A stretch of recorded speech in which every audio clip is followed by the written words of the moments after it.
Hello friends, welcome to my YouTube channel. आज हम लोग का इम्पोर्टेंट टॉपिक है राष्ट्रपति की शक्ति। राष्ट्रपति की कुछ महत्वपूर्ण शक्तियों के बारे में पढ़ेंगे इस वीडियो में। तो चलिए शुरू करते हैं। सबसे पहले जानेंगे राष्ट्रपति। तो राष्ट्रपति का पद कहाँ से लिया गया था? तो राष्ट्रपति का पद ब्रिटेन से लिया गया था। कहाँ से? ब्रिटेन से। राष्ट्रपति का पद ब्रिटेन से लिया गया था। और राष्ट्रपति का वर्णन किस अनुच्छेद में किया गया है?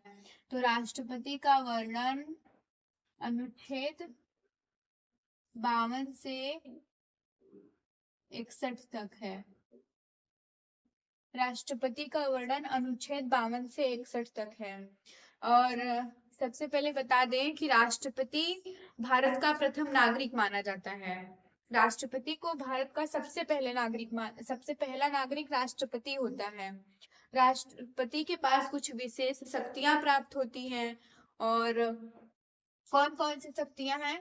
तो सबसे पहले देखें, कार्यकारी शक्तियां, विधायी शक्तियां, न्यायिक शक्तियां, संवैधानिक शक्तियां, आपातकाल की शक्तियां, अन्य विशेष शक्तियां भी प्राप्त हैं।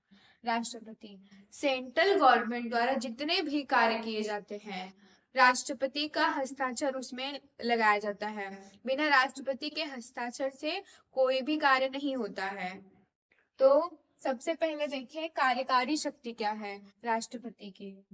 तो राष्ट्रपति की कार्यकारी शक्ति, राष्ट्रपति के पास केंद्र सरकार सेंट्रल गवर्नमेंट की कार्यकारी शक्ति होती है और वे प्रधानमंत्री के मार्गदर्शन में कार्य करते हैं। मतलब राष्ट्रपति के पास कार्यकारी शक्तियां तो होती हैं, लेकिन वो कार्य कोई और करता है।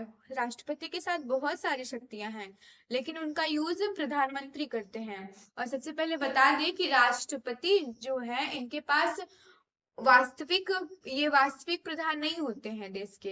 ये औपचारिक प्रधान हैं। इनके पास औपचारिक शक्ति है लेकिन यूज नहीं करते। प्रधानमंत्री इसको यूज करते हैं। तो इसका असली जो कार्यकर्ता है, वो प्रधानमंत्री के द्वारा किया जाता है। तो दूसरा देखे, कार्यकारी शक्ति में ही वे मंत्रियों की नियुक्ति करते हैं। मतलब राष्ट्रपति मंत्रियों की नियुक्ति करता है। राष्ट्रपति के अंडर में जो भी मतलब मंत्री होते हैं, जैसे यूपीएससी की जो मतलब नियुक्ति राष्ट्रपति करते हैं, और भी जो उनके अंडर में अधिकारी होते हैं, उनकी नियुक्ति राष्ट्रपति करते हैं और उनके द्वारा किए गए निर्णयों को अनुमोदित करते हैं। मतलब राष्ट्रपति के अंदर में जितने भी लोग होते हैं, उनका नियुक्ति राष्ट्रपति करते हैं। अगर मान लो बाय द वे राष्ट्रपति अगर नहीं रहे, तो वो उनके मतलब जिसको नियुक्ति करते हैं वो साइन कर सकते हैं। हर जगह तो राष्ट्रपति ही साइन करते नहीं चलेंगे। जिसको वो नियुक्ति करे रहेंगे, वो साइन कर सकते हैं कि मतलब किसी भी काम पर। और राष्ट्रपति ने केंद्रीय सरकार के कार्यों के लिए अधिनियमों को लागू करने का अधिकार होता है। राष्ट्रपति के पास केंद्रीय सरकार के कार्यों के लिए, मतलब सेंट्रल गवर्नमेंट का जो कार्य है, उसके लिए अधिनियमों को लागू करने का अधिकार होता है राष्ट्रपति के पास। तो ये हो गई कार्यकारी शक्ति, हम पढ़ चुके। अब दूसरा है विधायी शक्तियां। विधायी शक्तियां में क्या क्या होता है? तो राष्ट्रपति संसद को बुला सकते हैं और उसकी बैठक स्थगित कर सकते हैं। मतलब राष्ट्रपति संसद की बैठक स्थगित करते हैं। और दूसरा टॉपिक है, ये विधेयकों पर हस्ताक्षर करने का अधिकार रखते हैं। बिना राष्ट्रपति के हस्ताक्षर के कोई विधेयक कानून नहीं बना सकता। मतलब इसके पहले भी बता चुके हैं कि मतलब विधेयक के द्वारा कानून जो भी बनाता है, वो राष्ट्रपति के हस्ताक्षर, बिना राष्ट्रपति के हस्ताक्षर से कोई कानून नहीं बन सकता। तो राष्ट्रपति का हस्ताक्षर बहुत इंपॉर्टेंट है। तो अब तीसरा देखें, न्यायिक शक्ति क्या है। न्यायिक शक्ति को देखेंगे। राष्ट्रपति न्यायाधीशों की नियुक्ति करते हैं, जैसे कि सुप्रीम कोर्ट, उच्च न्यायालय, हाई कोर्ट। न्यायाधीशों की नियुक्ति मतलब कि सुप्रीम कोर्ट के और हाई कोर्ट के जो भी न्यायाधीश होते हैं उनकी नियुक्ति राष्ट्रपति करते हैं। राष्ट्रपति के पास ये शक्ति होती है और वे अपनी शक्ति का उपयोग कर किसी भी अपराधी की सजा माफ करने या स्थगित करने का निर्णय ले सकते हैं। मतलब कोई भी अपराधी को राष्ट्रपति के पास ये भी इतना पावर है कि कोई किसी के पास पावर नहीं है जितना कि राष्ट्रपति के पास है। राष्ट्रपति किसी भी अपराधी को उसको मतलब सजा उसका माफ कर सकते हैं और उसका सजा भी कम कर सकते हैं। वो सिर्फ और सिर्फ राष्ट्रपति ही कर सकते हैं। चौथी शक्तियां क्या है? संवैधानिक शक्तियां।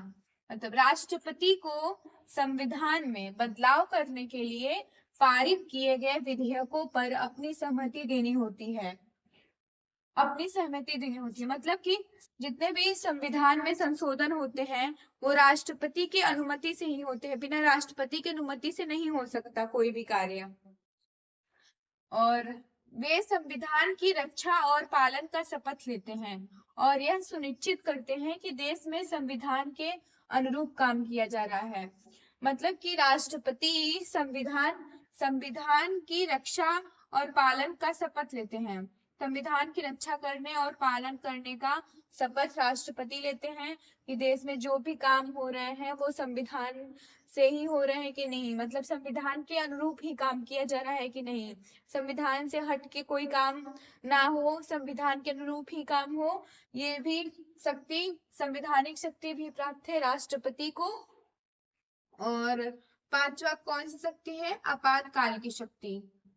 तो राष्ट्रपति आपातकाल की घोषणा कर सकते हैं, जैसे राष्ट्रीय, राज्य या वित्तीय, जो संवैधानिक शक्तियों पर एक महत्वपूर्ण हिस्सा है। हम लोग आपातकाल की शक्ति पढ़ चुके हैं। अब छठवा है अन्य विशेष शक्तियां। मतलब राष्ट्रपति के पास बहुत सारी शक्तियां प्राप्त हैं। तो राष्ट्रपति के पास अन्य विशेष शक्तियां होती हैं।